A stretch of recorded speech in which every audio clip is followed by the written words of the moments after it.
วันนี้เป็นวันดีวันเด็ดที่อมุตตะโชประสิทธิโยพร้อมลักษณะคอยผู้ตาก็จึงได้มาสู่คอยผู้ปูก็จึงได้มาหา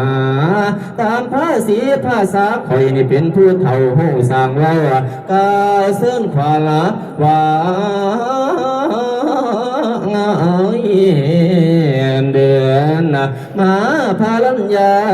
สาลเชิญเอาขวัญอ่อนลาภารกาหน่วยอ่อ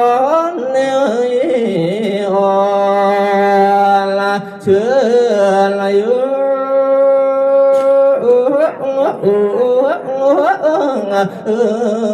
เชิญเอาขวัญเอาทอนเท้า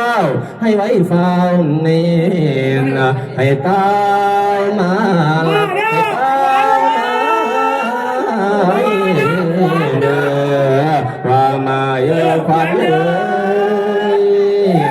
ไปจะเชิญเอาขวัญอ่อนน้อยละอันกินเองเชิญเอาขวัญละนั่งแข้งให้ดวงมายาสานะเชิญทั้งขวัญขันหาขวัญตาคิ้วกองกองชา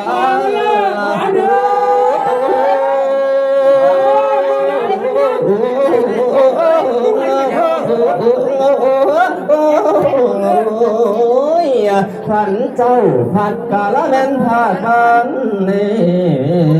นะอุ้ยนานแล้วให้ตามมาให้ตามมา